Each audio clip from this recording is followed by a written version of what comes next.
7:27, está con nosotros Francisco Jiménez, ex ministro de Gobierno. Francisco, buenos días. Gracias por acompañarnos. Buenos días. Estuvo encabezando la mesa de negociación con el sector indígena en el paro de junio del 22. Y uno de los temas siempre más difíciles es el subsidio a los combustibles. Se quedó en un plan, digamos, en un esquema para ir focalizando el subsidio. Cuéntenos cómo es este esquema para ver si el presidente Noboa lo mira. Buen día.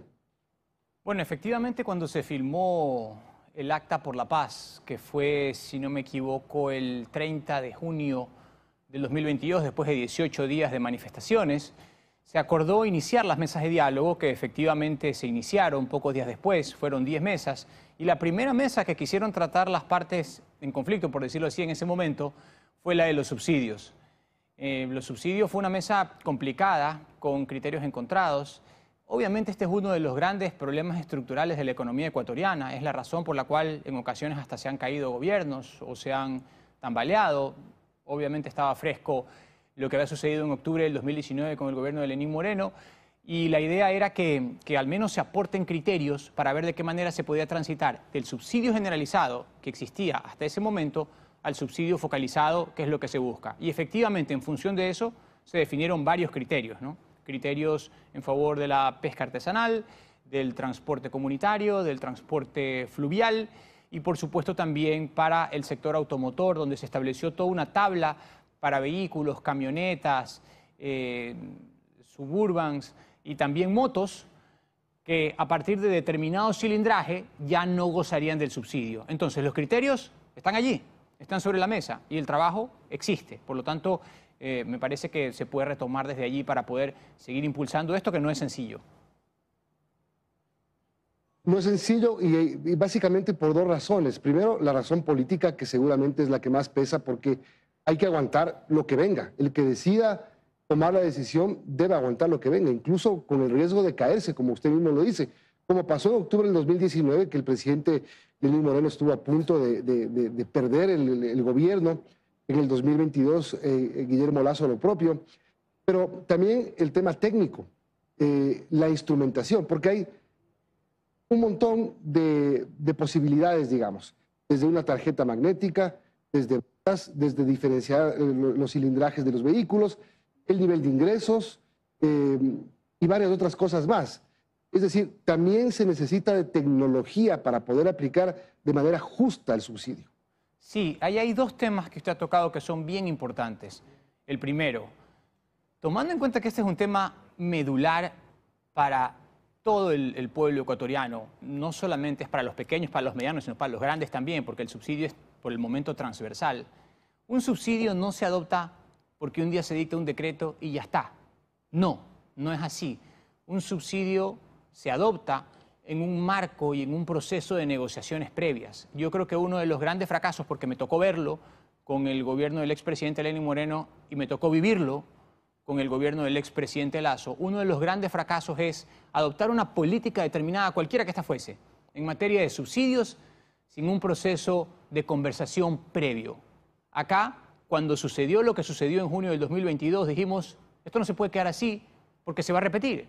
Entonces, implementamos las mesas de diálogo para poder justamente en el marco de las mesas de diálogo reunir a los actores involucrados y eso que faltaron, porque faltaron los gasolineros, faltaron las comercializadoras que tienen que estar en la mesa para poder definir qué se va a hacer en los subsidios. La primera lección importante que arrojan estos procesos históricos y conflictivos del país es que un subsidio no se toma solamente porque un buen día nos levantamos y dijimos, bueno, vamos a decretar que el subsidio se va a hacer de esta forma, sino que se hace en el marco de unas negociaciones, de unas conversaciones y para eso ya hay un trabajo avanzado en las mesas de diálogo que debe ser aprovechado. Eso es lo primero importante.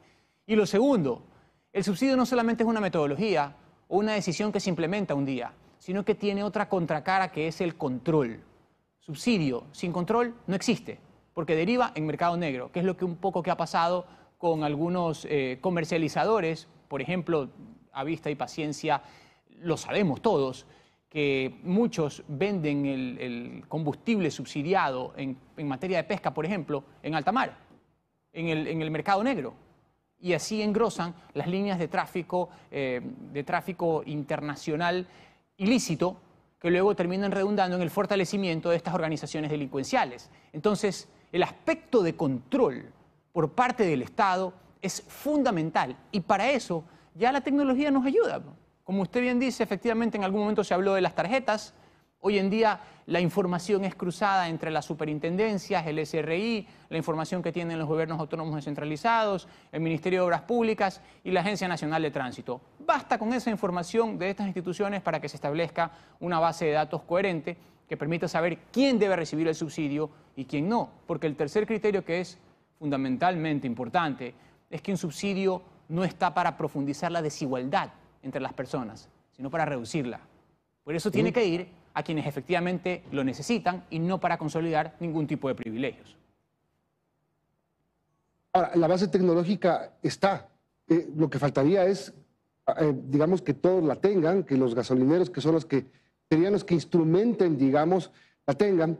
Por ejemplo, en el gobierno de Rafael Correa ya se empezó a hablar del tema de los subsidios de la gasolina. De hecho, se instrumentó esto de que cuando uno va a la gasolinera, ya le digitan la placa, ya saben el auto que tiene y quién es. Es decir, eso se hizo ahí. Es decir, ya había la intención. Otra vez, el tema sigue siendo político y vamos a la historia. Bucarán, se cae por el gas. ¿Se acuerda usted las últimas horas de Bucarán, que subió el gas después que no iba abajo y abajo? Así es. Bajó, vino Alarcón, quiso dejar subiendo el gas a Yamil Maguá, después lo volvió a bajar porque se armó el relajo. Y así fueron todos los gobiernos. Es decir, el presidente Noboa está en condiciones de jugársela políticamente en las condiciones que tiene. Primero, su alta popularidad, de la que podría aprovechar, pero eso no garantiza nada porque al día siguiente baja. Y el corto periodo que tiene, además pensando en reelección. Sí, a ver, yo creo que el presidente Noboa indiscutiblemente tiene la voluntad política para abordar este problema. Lo que sucede es que, como lo mencionábamos hace un rato, la historia nos enseña, primero, que este es uno de los grandes problemas de la economía ecuatoriana y tiene que ser abordado, tiene que ser enfrentado, porque si no, siempre vamos a estar con este eterno problema del déficit, de la falta de pagos, de la iliquidez del sistema ecuatoriano y estamos en un sistema exigente como es la dolarización. La dolarización para funcionar necesita dólares y dólares en la calle, si no, no funciona. Entonces, este es un tema que debe ser abordado.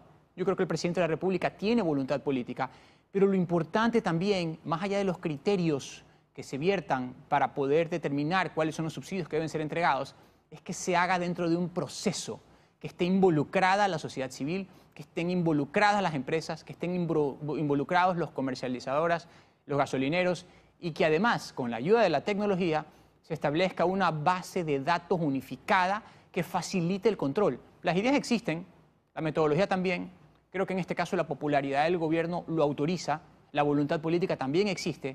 Hay que hacerlo, hay que implementarlo. La hoja de ruta está trazada, la información existe ahí. Me parece que es un momento casi idóneo para intentar que es uno de los grandes desafíos, junto, por ejemplo, con la reforma laboral o con la reducción del tamaño del Estado, que tiene que ser abordado y que todos los gobiernos saben que siempre es un desafío cuando están al frente. Ahora, el presidente Noboa ha dicho subsidio básicamente a la gasolina Ecopaís y a la gasolina extra. Queda fuera el diésel. Usted tiene los datos, por lo menos los tenía en el 2022, cuando estaba sobre la mesa la negociación con los indígenas. ¿Cuán importante es que esté o no esté el diésel dentro de la focalización de los subsidios? ¿Cuánto significa el diésel? ¿Cuánto significa la gasolina extra? El objetivo inicial era tratar de liberar alrededor de 1.500 millones de dólares y eso se hace con extra, Ecopaís, industria, automotores y por supuesto focalización transversal a partir de los criterios que ya definimos. El diésel se lo dejó, tanto el diésel como el gas, no se lo trató en la mesa porque está claro que tiene que ver con las pequeñas economías, con la economía en el sector rural, tiene que ver con la maquinaria agrícola, tiene que ver también con el transporte fluvial comunitario, con el transporte comunitario vehicular en los sectores rurales. Entonces, inicialmente, y así fue como quedó, se dejó de lado el tratamiento del diésel y del gas para eliminación del subsidio porque eso no entró en la discusión de la mesa, sino que se estableció que en estos otros rubros, extra, Ecopaís, transporte comunitario, automotores y toda una tabla de centímetros cúbicos que se estableció para autos, para camionetas y para motos, podía sacarse el dinero que se estaba buscando. Entonces yo creo que esos criterios son los que hay que implementar. Además, el presidente de la República ya ha dicho, se ha mantenido en el criterio de que no va a liberarse, o mejor dicho, no va a eliminarse el subsidio ni para el gas ni para el diésel, y que además también ha propuesto dos criterios que me parecen bien interesantes, que son los criterios de la segmentación, porque obviamente tiene que tratarse, cuando se hable de focalización, de un subsidio segmentado, y también de las medidas de compensación y de simultaneidad. No se le puede decir a alguien que renuncie a un beneficio, cualquiera que este fuese, aunque sea justificado o no como un subsidio, sin decir qué va a hacer el Estado, por ejemplo, en materia de electrificación, sin decir qué va a hacer el Estado, por ejemplo, en materia de refinamiento, sin decir qué va a hacer el Estado, por ejemplo, en materia de eficiencia energética. Son cosas que tienen que ir de la mano, que son complementarias y que juntas pueden significar un salto cualitativo importante para el Estado ecuatoriano y sobre todo para la economía ecuatoriana que tanto lo necesita. Claro, y el presidente de la República sí habla del tema electrificación, para tener energía limpia, más barata. También habla del tema de refinación, para tener mejor combustible y a mejor precio. Pero hasta que eso se implemente, porque también habla de traer refinerías, hasta que eso se implemente, el subsidio va a tener que seguir siendo lo más fuerte. Por eso focalizarlo es importante. Ahora, técnicamente, de lo que ustedes hablaron en 2022 y de lo que se acordó, ¿cuál es la forma de aplicar? Mañana, digamos, que el presidente no va a firmar el decreto que ha dicho segundo trimestre del año, es decir, abril, más o menos. ¿Cómo se focaliza? ¿Cómo mañana amanecemos con las gasolineras con precios diferenciados, con una tarjeta para que la gente retire dónde, con una compensación a quién? ¿Cómo?